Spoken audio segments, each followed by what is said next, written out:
सांगली संभाव्य पूरपरिस्थितीबाबत बोट प्रात्यक्षिक। सांगलीच्या कृष्णा नदी येथे आपत्ती व्यवस्थापन अंतर्गत प्रात्यक्षिक। दैनिक वृत्तवेग न्यूज नेटवर्क। जिल्हा प्रतिनिधी मनोज कांबळे। सांगलीच्या कृष्णा नदीत आपत्ती व्यवस्थापन अंतर्गत संभाव्य पूरपरिस्थितीबाबत बोट प्रात्यक्षिक आणि बचाव कार्य प्रात्यक्षिक घेण्यात आले। NDRF आणि महापालिका अग्निशमन विभाग मार्फत प्रात्यक्षिक घेण्यात आले। पूरस्थितीमध्ये कोणीही पाण्यात वाहून जात असेल तर त्याला कसे वाचवावे याचंही प्रात्यक्षिक करण्यात आलं।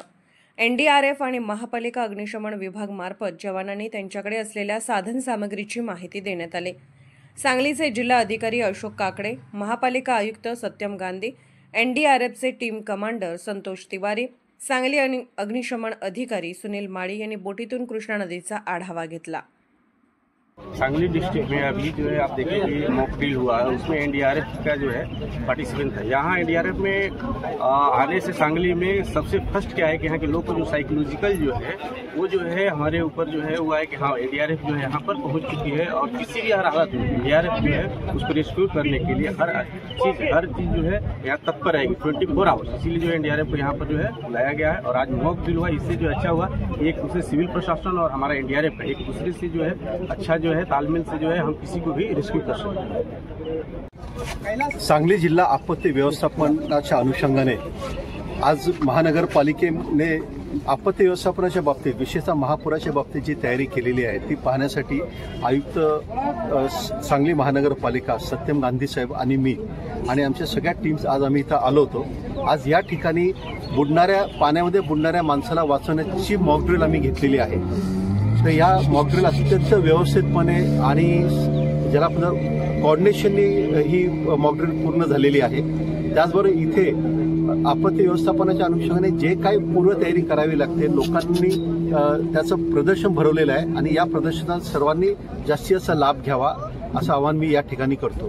त्याचबरोबर आपल्याला हेही सांगतो सांगली महानगरपालिकेने आता महापुराच्या परिस्थितीला सामना देण्यासाठी पूर्ण तयारी केलेली आहे आणि त्या दृष्टीतून प्रशिक्षणही झालेले आहेत। तरी सुद्धा ते वारंवार आता प्रशिक्षण घेऊन सर्वसामान्य लोकांचं जीवन महापुराच्या काळात सुद्धा कसं सुसह्य होईल आणि महापुराची दाहकता कशी कमी करता येईल यासाठी आम्ही सर्वजण प्रयत्नशील आहोत। जिल्ह्यात NDRFच्या संदर्भात किती तुकडे आल्यात, कुठल्या कुठल्या भागामध्ये तुम्ही आता पाहणी करायला सांगितलेलं? हां, NDRFचे जे तुकडे आलेले आहेत तर त्याच्यामध्ये जी टीम आली ती आपल्याकडे साधारणतः एका आठवड्यापूर्वी जिल्ह्यामध्ये आलेली आहे आणि हा जो सगळा आपला महापुराचा पट्टा आहे वाळवा, पलूस, मिरज आणि महानगरपालिका याच्यावर आमचा खरा तर फोकस आहे।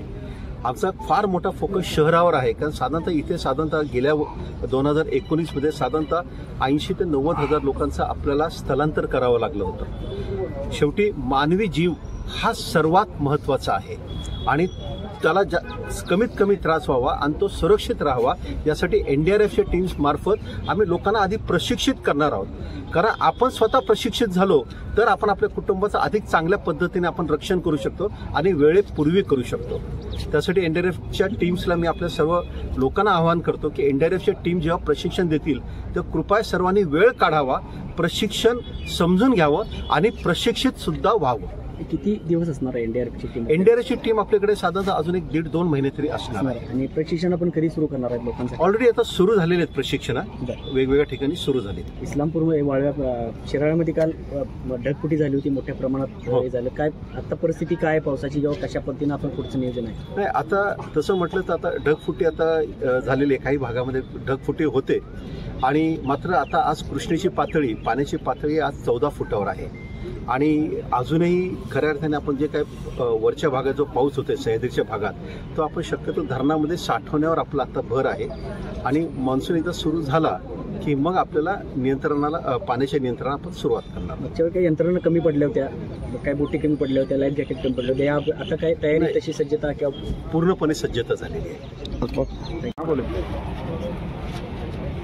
आज महापूरच्या अनुषंगाने मॉक ड्रिल घेण्यात आलेलं आहे। याच्यामध्ये महानगरपालिकेचे सर्व कर्मचारी, सर्व यंत्रणा, NDRFची तुकडी आणि मान्य जिल्हाधिकारी महोदय हे पण उपस्थित होते। रेस्क्यू कसं करायचं आणि आपल्याकडे किती संसाधन उपलब्ध आहे हे सगळ्यांना दाखवण्यात आलेलं आहे। सोमवारपासून जे काही पूरपट्ट्याचे एरिया आहे त्याच्यामध्ये आम्ही हे ट्रेनिंग प्रोग्राम्स प्लस त्यांच्या रेस्क्यू आणि रिहॅबिलिटेशन कसं करायचे त्याच्या पण मॉक ड्रिल करणार, त्याचे पण ट्रेनिंग घेणार. त्याच्यामध्ये NGO, सिव्हिल सोसायटी ऑर्गनायझेशन्स आणि त्या एरियाचे जे काही जनप्रतिनिधी प्लस सामाजिक प्रतिनिधी असतील त्यांची पण मीटिंग घेऊन त्यांना पूर परिस्थितीबाबत आम्ही जागरूक करणार आणि पूर आला तर कसं काय निवारा केंद्रामध्ये शिफ्ट करायचं आहे, त्यांना कसं काही आपल्या सुविधा वगैरे उपलब्ध करून घ्यायच्या आहे ते सगळे आम्ही ब्रीफ करणार.